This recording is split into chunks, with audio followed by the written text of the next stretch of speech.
broadcast is now starting. All attendees are in listen-only mode. Good morning, everyone, and thank you for joining the Efficient Solar Market Partners of Northern California, ESMP team, and Solar Permitting webinar sponsored by Rooftop Solar Challenge, powered by Sunshot Initiative, U.S. Department of Energy. My name is Wendy Boyle. I'm the Director of Operations with SolarTech, and I will be your organizer today. I'd like to go over just really quickly the agenda. I'll go over some housekeeping. Then we'll have introductions, the presentation. Then we'll follow on with our Q&A session, and then some announcements that we have to share with you.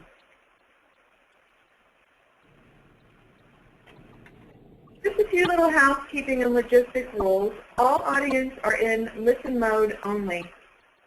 But if you are using your headset or your laptop to listen in, we'd appreciate it very much if you can turn off your microphones, because sometimes we do hear some background noise. If you have any questions for the moderator and or the panelists, please use the question line, and we'll be monitoring that throughout today's session. Any follow-up questions that you may have, you can send them to David McFeely at dmcfeely@solartech.org, or you can call him at his phone number that's listed on the screen.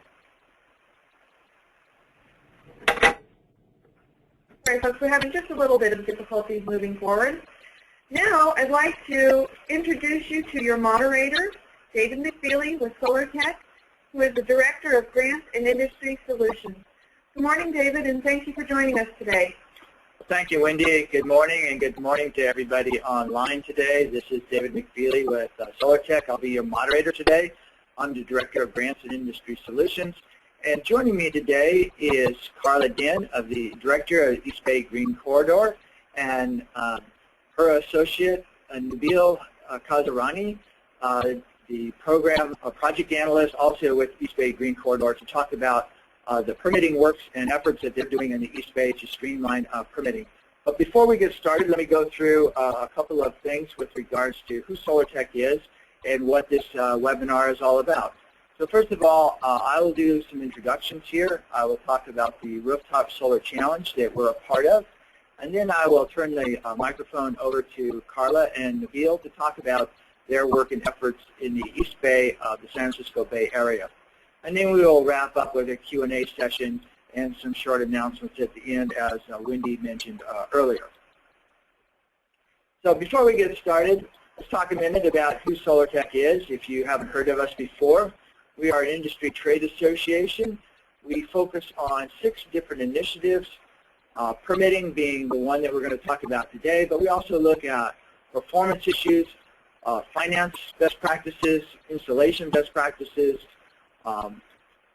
workforce development, and there's another one up there I can't quite see that I'm always forgetting, installation best practices. So you can see the logos there of our board of directors and the partners that we work with as we try to move forward in streamlining these business processes that bring solar to the marketplace. And why do we do this? Solar is growing, as you know. There's actually even an article in the newspaper this morning, the San Jose Mercury newspaper in our own San Francisco Bay Area, for those of you who are out of the Bay Area, about the growth and explosion in the solar industry. But that growth and explosion is hindered by soft costs and hidden costs in the process of bringing solar to the marketplace. So what you see here are some studies that have been done by NREL, looking at what the market parity will be in 2015 for solar costs overall compared to grid costs, and how do we continue to penetrate the market with solar as efficiently and cost effectively as possible, so that we can all build jobs, grow the economy, and make a little money in the process. So SolarTech looks at the overall industry from a value chain perspective of bringing a project to market, which is what you see up there at the top of the screen, all the different steps that are involved in bringing a project to market, from closing the deal all the way through to commissioning and then the O&M of maintenance and operations. all along the way there as we hand off from one entity to the next in the development and the deployment of a solar project, whether it's commercial or residential, are opportunities for inefficiencies, such as permitting, such as not being able to get cost-effective financing, such as not being able to find the right workers at the right time.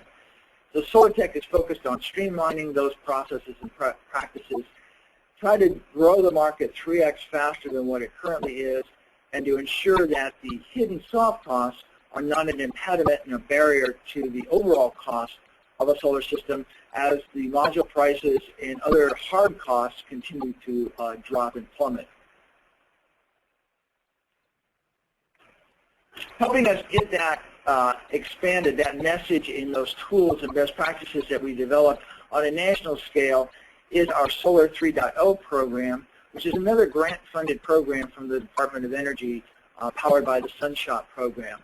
And you'll see a URL up there underneath the SolarTech logo to the upper right, and also repeated down in the lower left.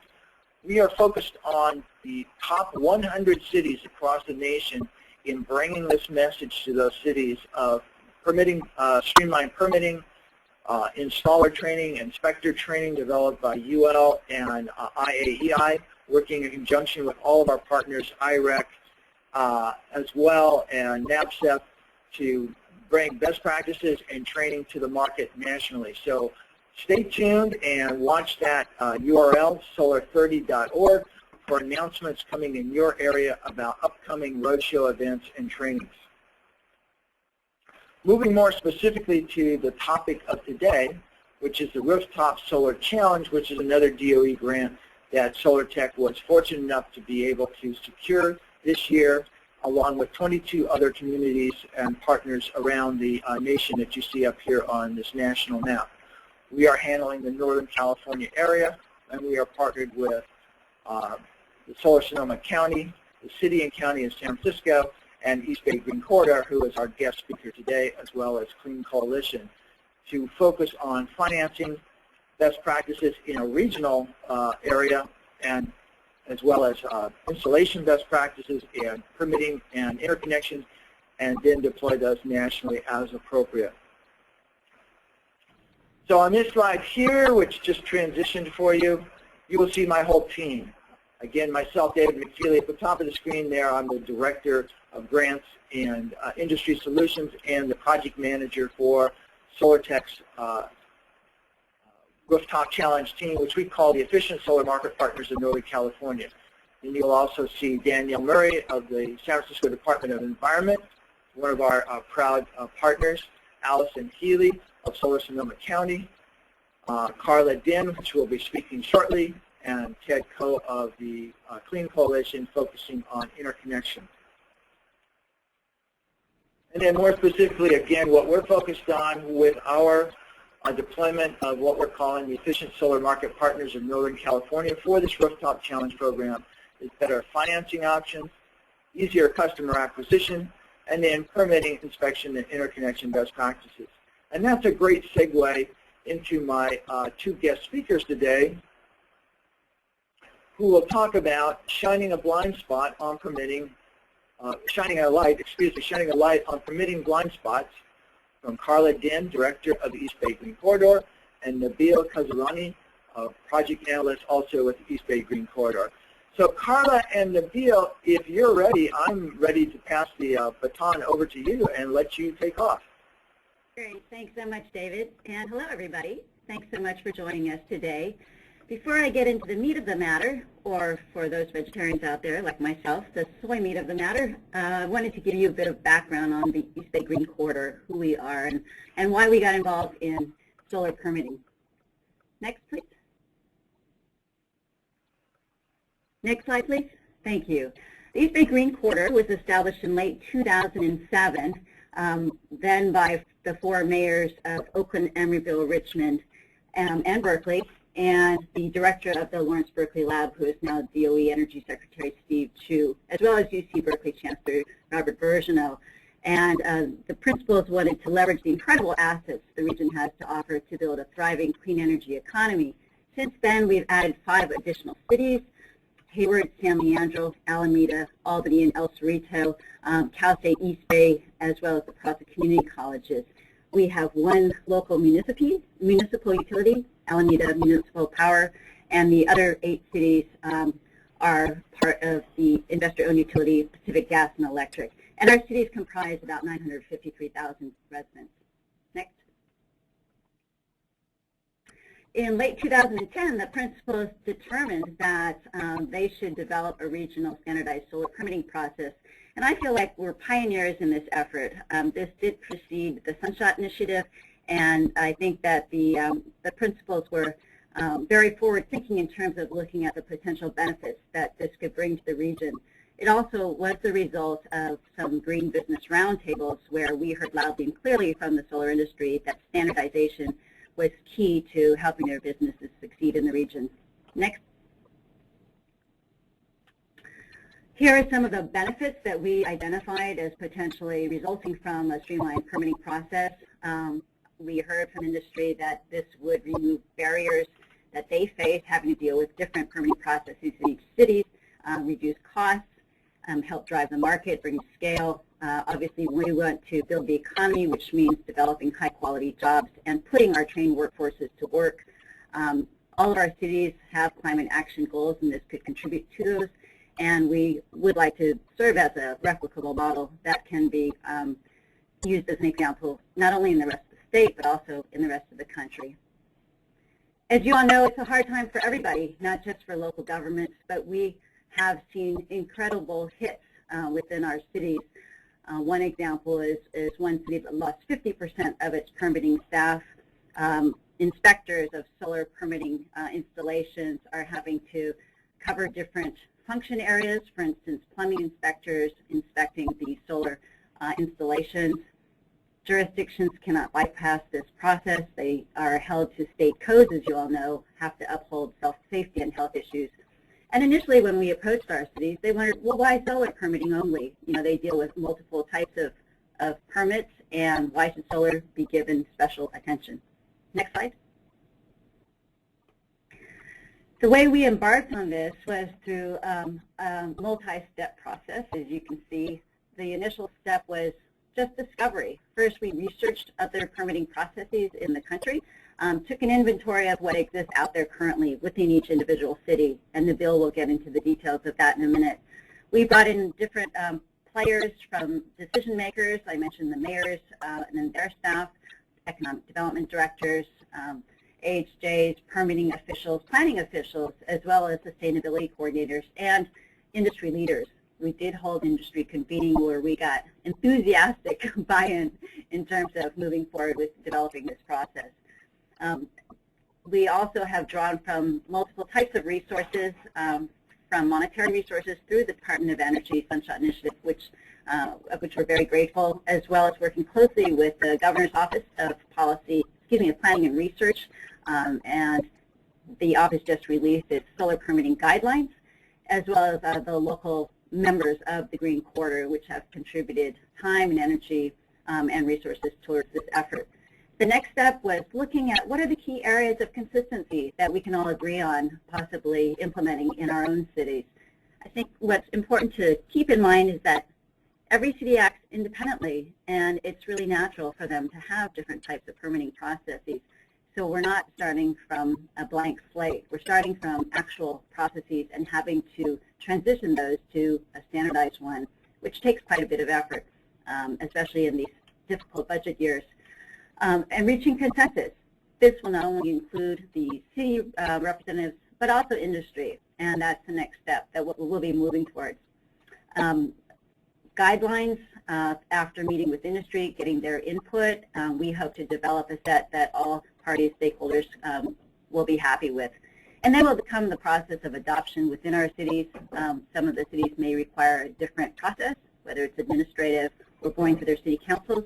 And finally, implementation. And we are moving towards a phased-in approach.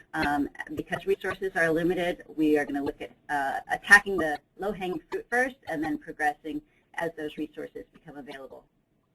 Next, please. Okay, now I'm going to hand these areas of consistency off to Jamil. Hi, thank you.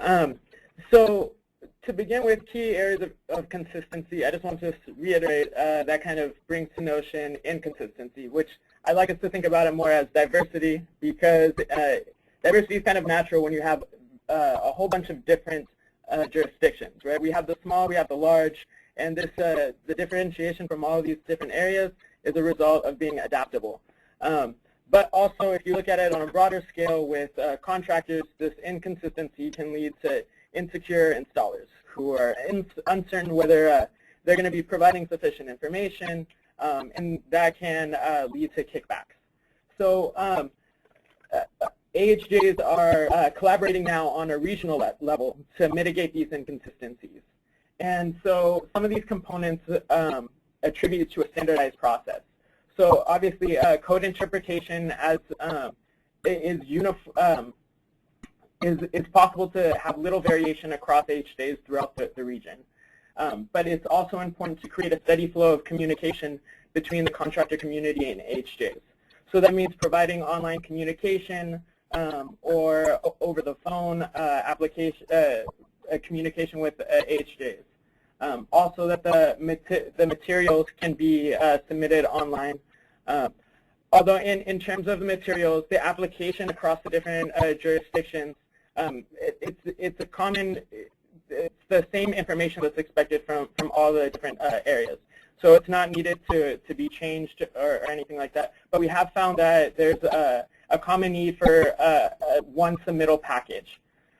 In terms of the permit review process, we're trying to minimize that to about 1 to 2 inspections. Again, taking into account whether the jurisdiction is small or large. In regard to permit fees, we found, again, with the varying sizes of these jurisdictions, that we're either at or below cost recovery. In terms of education and training, this kind of creates a unified interpretation of code. Now, the structural standards, the structural, electrical, fire, and signage standards, for instance, structural standards like live loads and things like that, no one's going to be standing on top of the modules. So those are things that we don't really need to take into account. With electrical standards, a common diagram is being found to help facilitate a more streamlined process. With fire standards, an agreement of taking in or incorporating new technologies like microinverters to have a single disconnect. And signage to have a common template for fonts and colors and things like that. Now, we've convened with our industry partners. Next slide, please. So by convening with our industry partners, we've actually been given a list of several of the extra design features or variations that we have across the different jurisdictions. Now, convening in working groups, we've been able to minimize many of these extra design features. Next. Now, if you see that we've been able to minimize some of the variations, including things such as the structural cross-section that was required before, and it was incredibly detailed. Also noting things on the plans that the inverter is integrated but separable, were other things on there. Next slide, please. Okay, this is just an example of the different perspectives on the problem. We do work closely with industry, as I mentioned, and I think there's the perception that what's getting in the way is red tape, stacks of paperwork, different processes, and it's true that we are trying to streamline and standardize those processes. But there's also the other part of the picture, which is that the HJs are having to deal with just the wide spectrum of quality standards and of what gets submitted to them, and they have no choice but to deal with all of that. What we're trying to do is to address the big picture so that all stakeholders benefit from this and so that it's a much more efficient system for all parties concerned. You can see one of the permitting officials, and actually the consensus is that about 20% of the submittal packages are poorly organized in one fashion or another, and in this case may require 8 to 12 additional hours of doing red lines, or it could just mean a matter of the HJ waiting for that application to be corrected and resubmitted where it's out of his or her hands. Next slide, please. Some of the findings that we have discovered include, as Nabil mentioned, the variations in the design elements, and we're quickly reducing those to one or two. We found there is a quick turnaround time according to the personnel available. As Nabil mentioned, permit fees have been waived entirely or below cost recovery, and in this budget crunch, cities are finding that they want to at least get back to cost recovery. I shouldn't say at least, but get back to cost recovery. And inspections are impressively done within a very brief window. Over-the-counter is provided as much as possible, provided that all the information is correct, that it's a quality application. And one of our cities, which is small, hopes to move to over-the-counter in the future. And I just want to give an example of use of resources, because one city has taken the initiative of actually having a pre-conference with each installation to minimize the future problems. And you may think that this is an excessive use of resources, but because he has found so many problems down the road, if he didn't have that initial meeting, then it would be a greater waste of time. So you can see that his time would be freed up, resources would be freed up, if there were the assurances that the application would be submitted properly. The final bullet has to do with a lot of mom and pop contractors that are unfamiliar with the process and the requirements, do-it-yourselfers, that could possibly be endangering their lives, as well as inexperienced contractors, such as those from roofing companies that are making the foray into solar for the first time. Next slide. So where are the holdups? One of the things that we have to keep into account right now is that these jurisdictions, again, have been hit pretty hard. The amount of manpower that exists in the departments right now has been cut enormously. So any type of extra problem or anything like that is just like throwing sand into the engine. It's really going to tie things up for the entire team, the entire industry. And so some of these common problems, something like approved design doesn't match field. So you do an over-the-counter or something like that, and it's approved. They go out to their roof. They realize there's some element that's been changed, so they reconfigure it. They think it's awesome and everything like that, but then the inspector goes out and it doesn't match. The approved design doesn't match the actual field. The disconnect is in the wrong place. Ridge clearance. Module attachments are not per manufacturer's specification. Another one is satellite images don't match the actual condition of the area.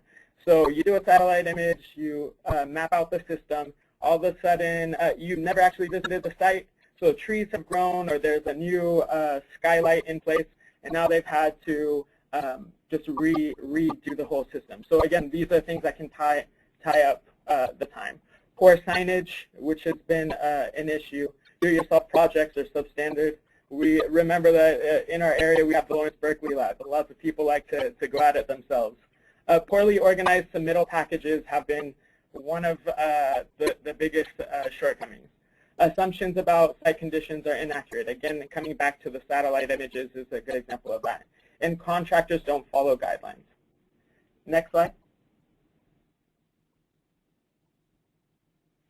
So as mentioned before, this can require multiple inspections. We had one of our members talk about an instance where a particular contractor was using the permitting process as kind of on-the-job training, and the application was submitted and resubmitted again, and it required 4 inspections, and I don't believe it ever got resolved. So that really needs to be addressed on the contractor side to really minimize those problems and reduce the turnaround time. Obviously, it adds time, energy, and cost to both parties. I hope we've made that point very clear. This is valuable time to both sides, and cost. What we've seen is that this has been a disproportionate finger pointing to the jurisdictions and has given them a black eye where, I was actually pleasantly surprised to learn that our region didn't fit this picture where we were causing the holdups. Yes, we need to standardize, but I do believe that the staff is turning around things as fast as they can. And we have also heard that this, too, gives industry a bad name. So I don't think that this is good for any of the stakeholder groups, and we really need to work together to look to figure out how we can address this in a collaborative fashion. Next, please.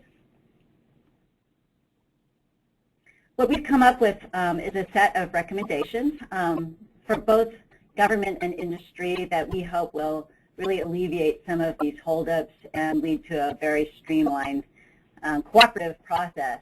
As I mentioned, we're going to be working with the contractor community to provide our recommended guidelines to them for their input and come back with a mutually agreed upon final document, which will include standards and guidelines, required materials, and so on. We hope this will in turn lead to those standards being integrated into the business practices and that the staff will be well trained. In fact, training is important for both contractors and HJs, which Nabil will mention in a minute.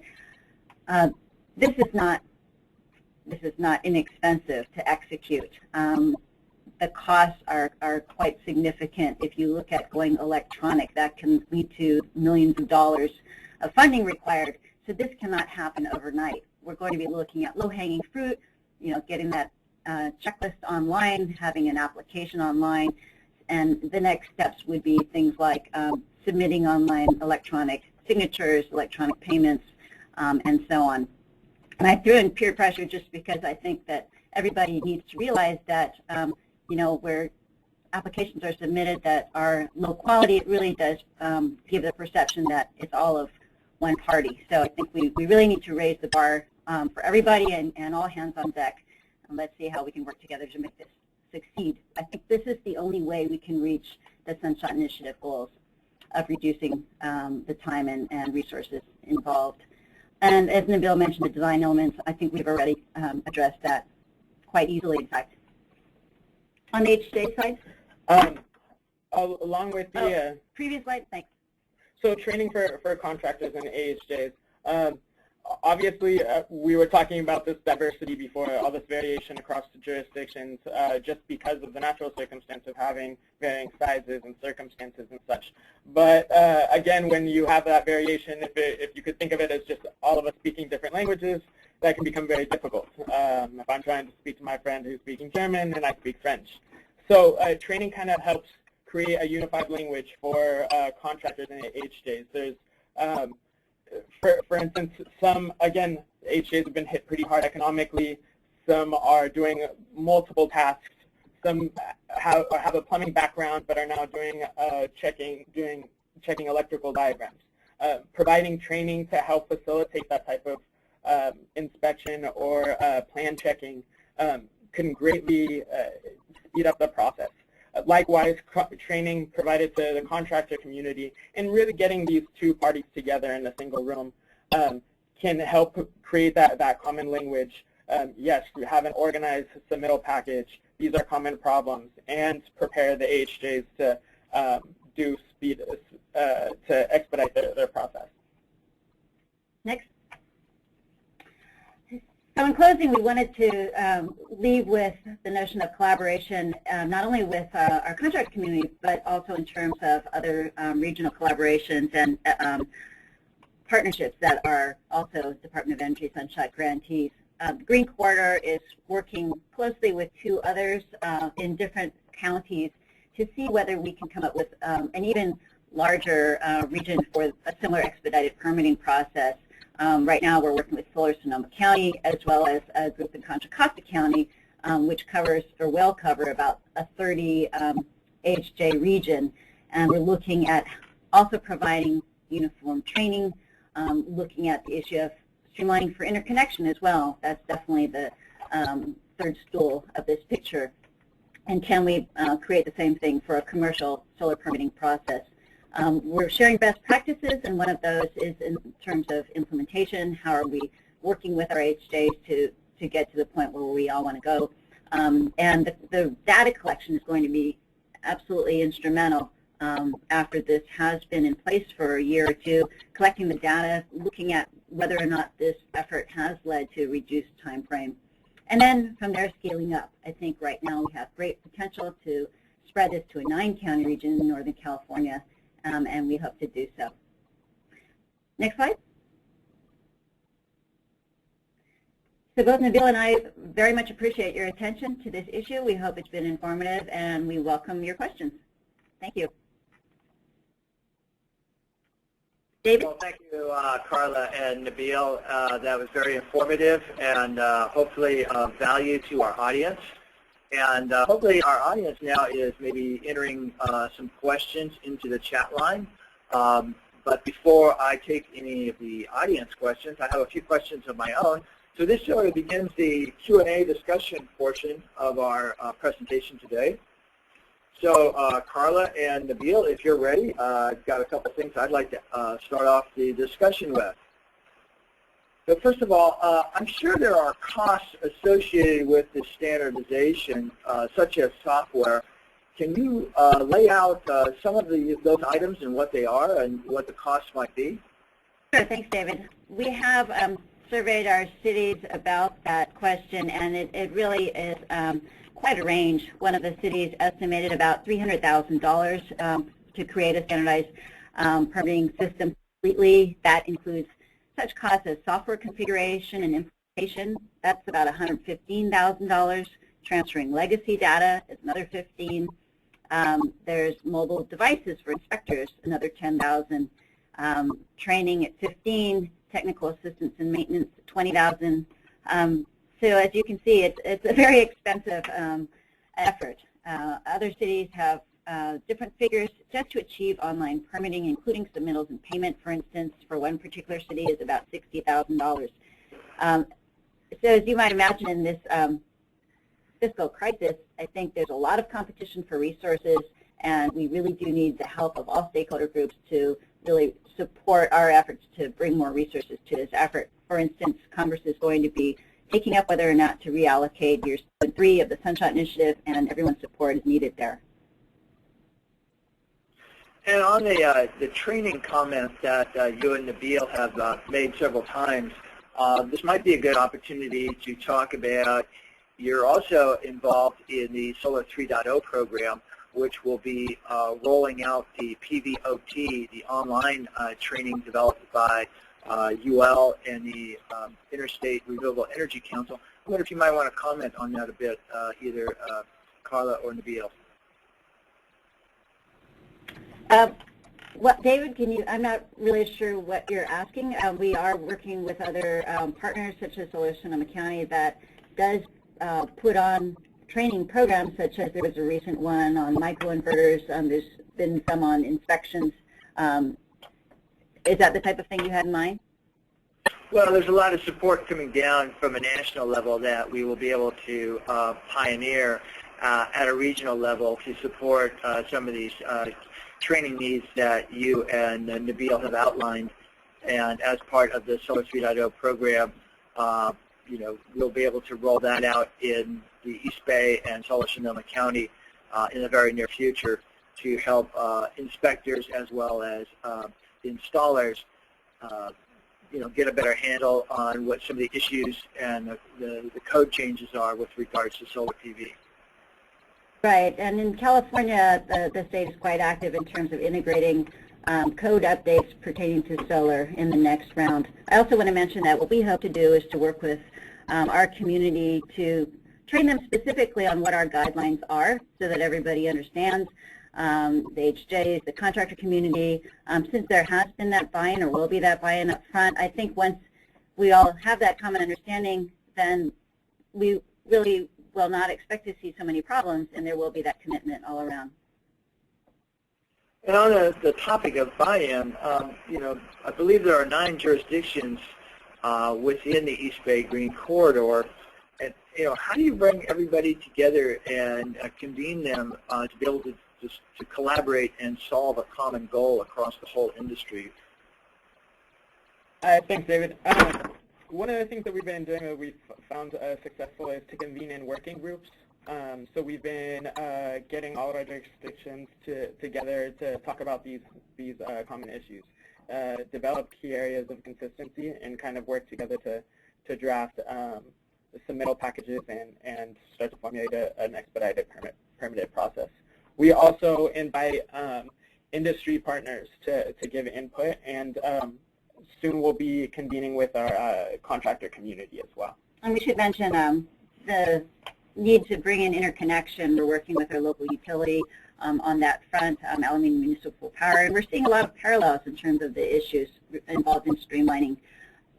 I also wanted to commend Bill because he's done a great job of reaching out to individuals within our group. We do have 9 members. Some of those members have expertise in specific areas, especially the technical areas. So I think it's important to find that expertise and to help the AHJs find the time to work with us. We have a fantastic group. We're very blessed in that regard, so it makes it easy for us. So what kind of hurdles have you seen in moving forward? I mean, what kind of things do you see that are going to be either impediments that you've been able to resolve or impediments in the future in being able to achieve your objectives? I think that it's really been a matter of availability. It's hard to bring people from 9 jurisdictions together. Everybody knows how difficult it is to schedule a meeting, and that's so true now, especially when people are doubling up on jobs. So I would have to say that's the #1 biggest challenge. Down the road, implementation is going to be dependent on that follow-through of the commitment on both sides as well as resources available to get to the next level. Thank you. Thank you. And then what about solar ABCs, the expedited permitting process? Has that been something that these 9 jurisdictions have looked at and considered adoption as part of this overall process? Or where do you see everybody standing on that particular issue?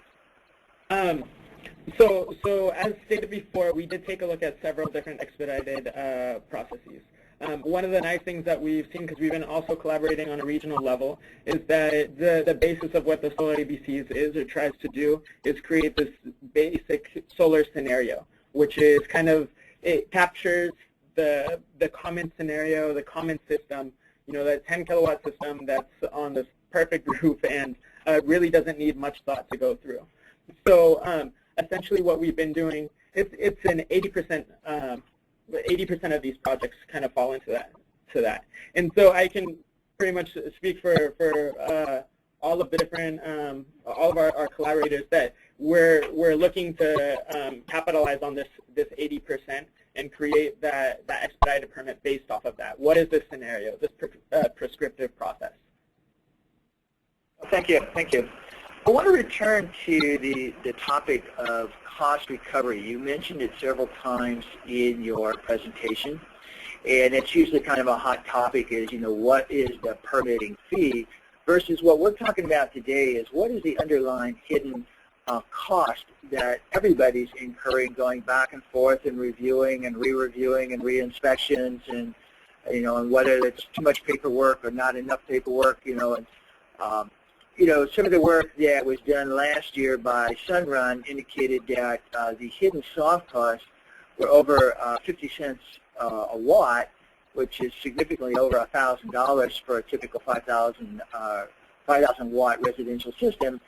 Then work that SolarTech was doing with NREL also last year came up with a number closer to 15 cents a watt, which would be in the $750 range for a typical residential system.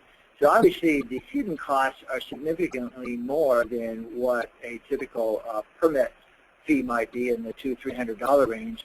So I'm wondering if you might want to comment on that and how this may or may not impact the jurisdictions, how they're able to actually have adequate resources or to support the installer base. Well, I think the cost recovery amount that the jurisdictions come up with have to do with that 80% that Bill talked about. It's with that assumption of the labor involved in the average system inspection, permitting process, and so on. Unfortunately, that doesn't cover the 20%, and so the costs are really much higher than what they set their fee at. So I think that that's another reason why we have to help streamline the process to make sure that the cities are getting reimbursed at a level that really covers all of their time and effort.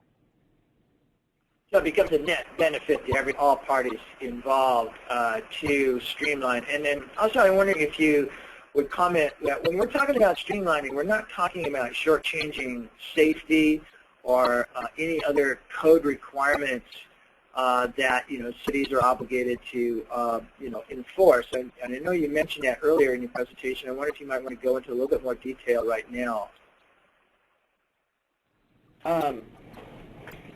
Absolutely. I mean, obviously there's state code that cover safety and health. There's no intention on bypassing any of that. And it actually has surprised me that some efforts are looking at removing the inspection entirely. I don't see how that would benefit any member of the effort to increase penetration of solar, because as everybody knows, all you need is one bad incident to give a black eye to the industry, one fire, and we absolutely do not want that to occur.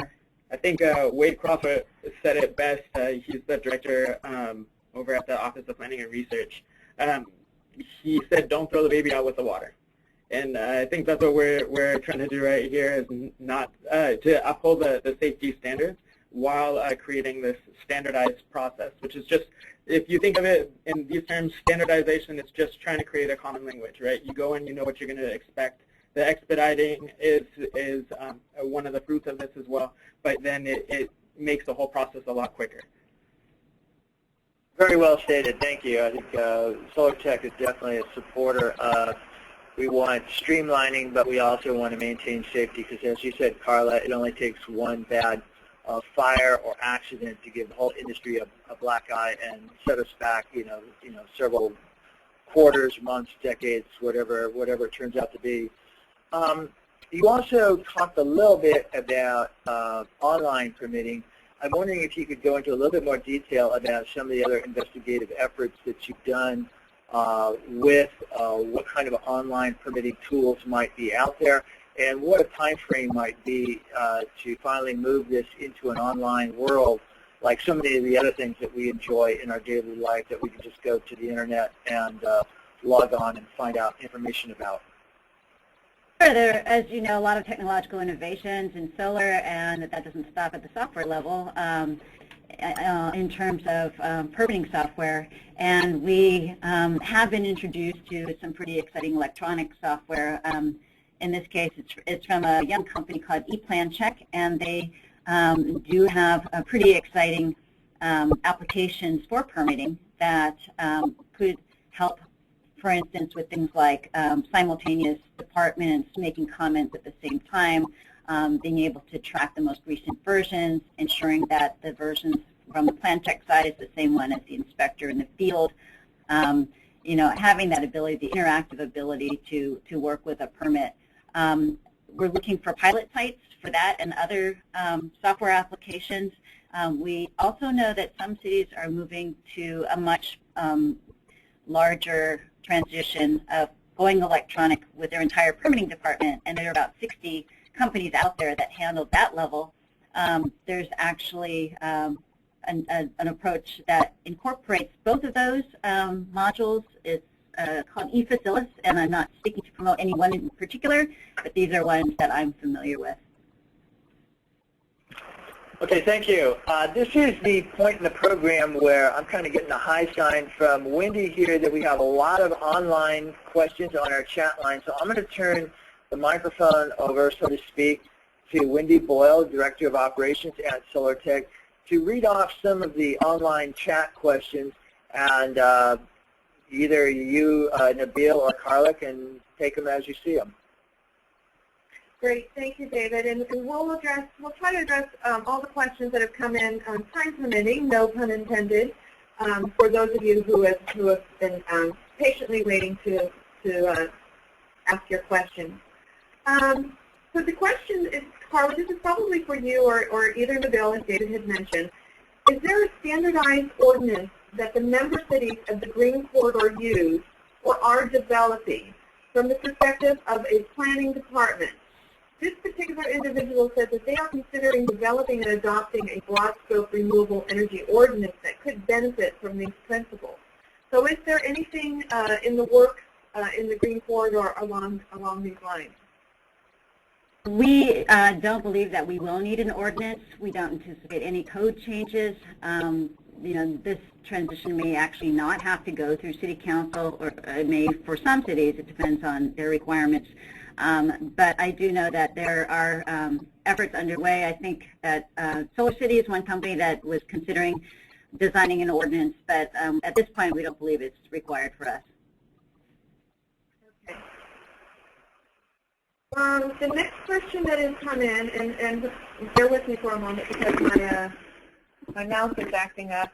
On the findings slide, the slide said that inspections are being done within 2-hour window or a day of over-the-counter medium or large cities.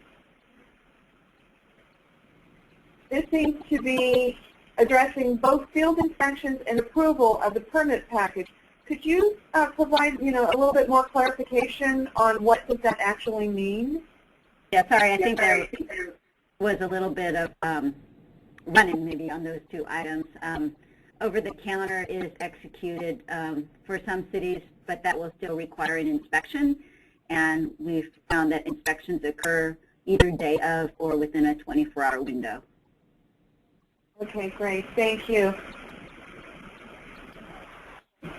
Can you provide or name one or two cities that you've looked at, meaning East Bay Green Corridor has looked at, that has a good model process for PV permits?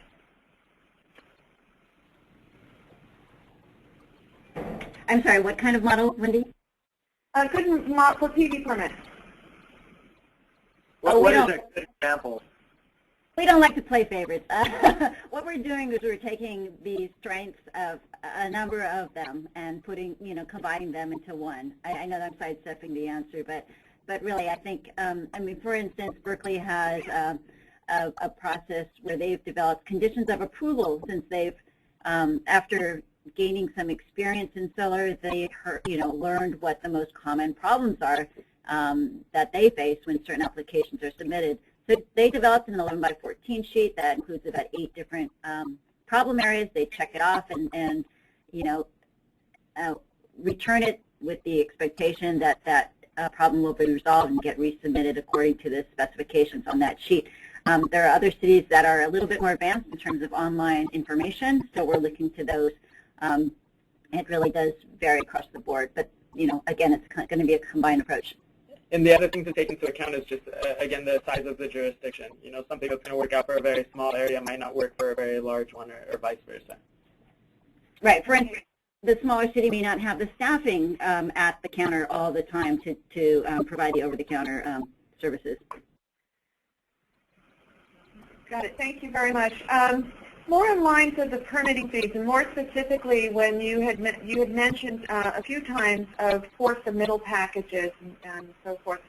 During your discussions with the various AHJs, have there been any talks about increasing the cost to the installer or having a reinspection fee or a resubmittal fee that would help to minimize or gain the cost recovery that's being lost because of the re-inspections and re-inspections and resubmittals and resubmittals? Yes, in fact, we are considering different models. One of our partner cities has instituted the extra charge for the second inspection. It's the stick approach, and it's something we're considering right now. In fact, we're open to suggestions, so please feel free to email us if anybody out there does have some ideas. Great, thank you, Carla. David, actually, this question is for you. A couple of years ago, SolarTech developed an interoperability standard to combine permitting and interconnection within an online environment. Excuse me, this question got cut off. What would it take to pilot this on a small scale? What would the benefits? What are the benefits that would be obvious to the jurisdiction and the industries if they were to implement and adopt this standard? Well, the main benefit to the jurisdictions, or actually to let's just say the industry in general, was a common data definition. So yeah, data. Carla mentioned, for example, earlier collecting data on, what would be the improvement of these. We talk about streamline, but at the end of the day, if we do something to make a change, do we know if it made any difference? What's the cycle time? What are the holdups? What are the bottlenecks? Very similar in the diagram that Nabil had earlier.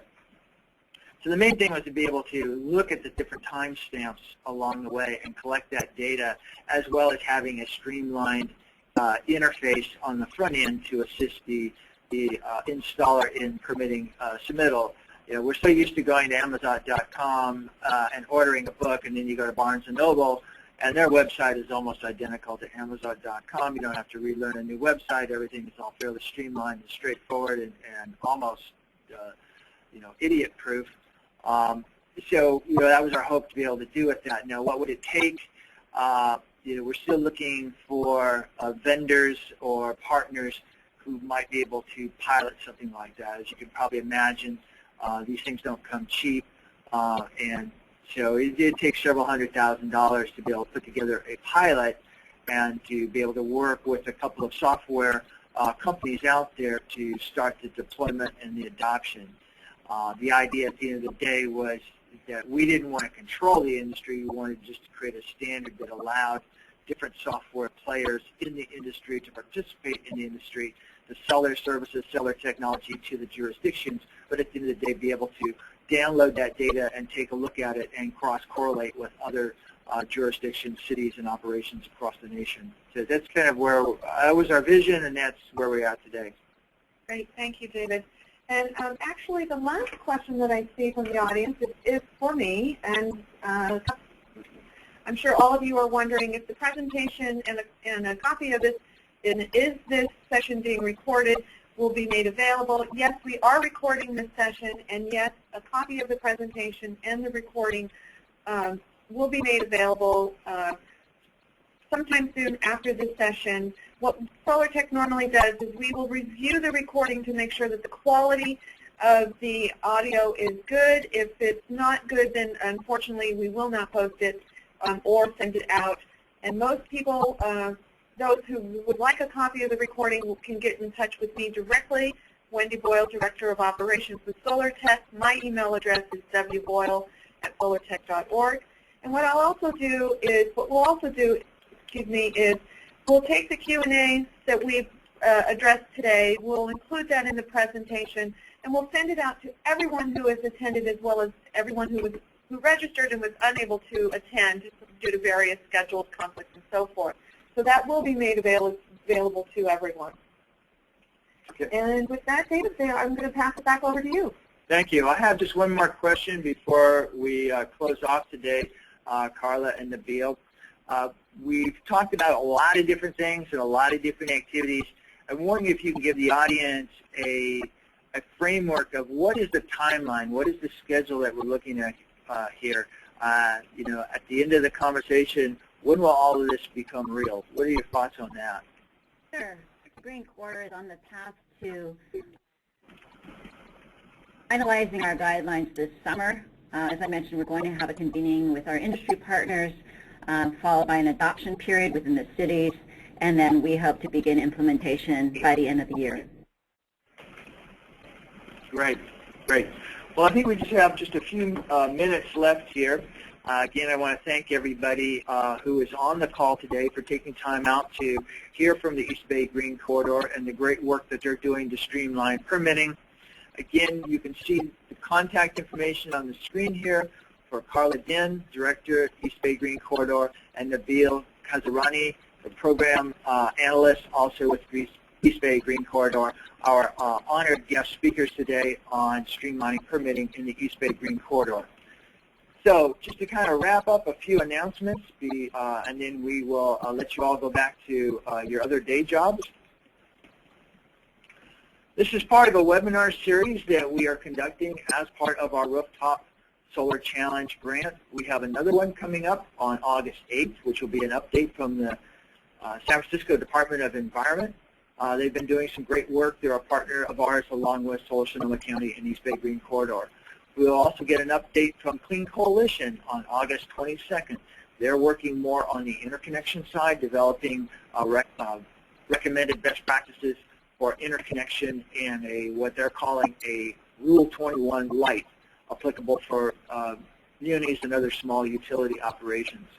And then we'll hear again from Solar Sonoma County on September 5th, and then we'll be back on September 19th with an update from the East Bay Green Corridor. So lots going on over the next couple of months as we continue to roll out and streamline the finance, permitting, interconnection, and other hidden costs in the solar delivery process.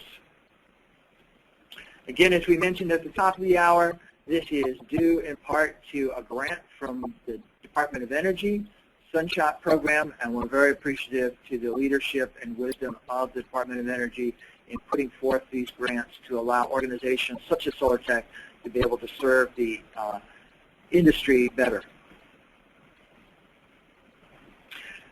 Coming up very shortly, this Friday will be our first installment of another webinar series that we'll be doing, sponsored by Trina Solar. Trina Solar is a long-standing member of SolarTech. We're very proud to be working with Trina Solar to put together this webinar series, which we'll kick off this Friday. On the workforce topic, how to uncover the next generation of solar leaders, taking a page from industry and rethinking the training paradigm.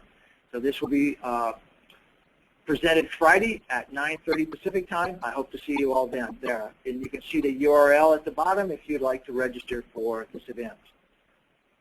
With that, Wendy, I think that concludes our time today, and I'd like to turn it back over to you to wrap up, and I will leave the Trina Solar slide up on the screen. Thank you, David. And again, I'd like to echo what David said. Thank you. Thanks to our speakers today, Carla Din and Nabil from East Bay Green Corridor, as well as their partnership and hard work that they're doing in helping the team move the reduce the barriers within their jurisdiction as well as within the industry, moving it forward. Also like to thank all of you who joined us today. We hope that the information that was provided was informative. And if you're interested in getting involved, we'd love to hear from you. Please contact David McFeely at dmcfeely@solartech.org. And again, I'd like to echo, very much appreciate the leadership and